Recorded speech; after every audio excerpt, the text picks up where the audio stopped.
ഒരുപാട് നാളായി മനസ്സിൽ കൊണ്ടു നടന്ന ഉംറ എന്ന സ്വപ്നം പൂർത്തിയാക്കിയതിന് പിന്നാലെ ഭിന്നശേഷിക്കാരനായ കൌമാരക്കാരന് പുണ്യഭൂമിയിൽ തന്നെ അന്ത്യവിശ്രമവും. കോഴിക്കോട് കുന്നമംഗലം സ്വദേശി മുഹമ്മദ് അൻസിലാണ് ആഗ്രഹ സാഫല്യത്തിന് പിന്നാലെ ഇഹലോകവാസം വെടിഞ്ഞത്.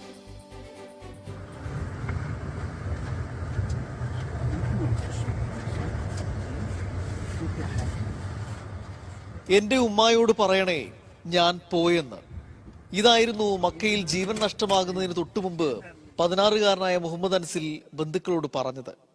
അസ്ഥികൾ ബലക്കുറവ് മൂലം ഒടിഞ്ഞു പോകുന്ന ജനിതക വൈകല്യ രോഗം ബാധിച്ച് വർഷങ്ങളായി ചികിത്സയിലായിരുന്നു പിലാശ്ശേരി സ്വദേശിയായ മുഹമ്മദ് അൻസിൽ.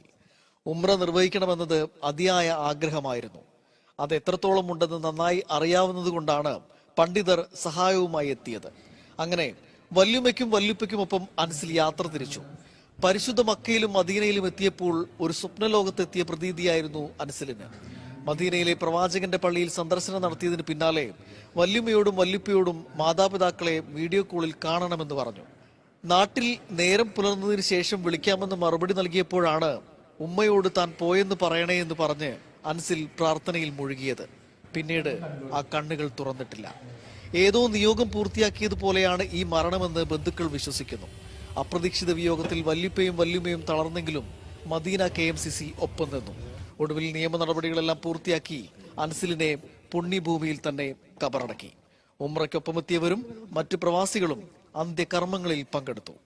മനോരമ ന്യൂസ്, കോഴിക്കോട്.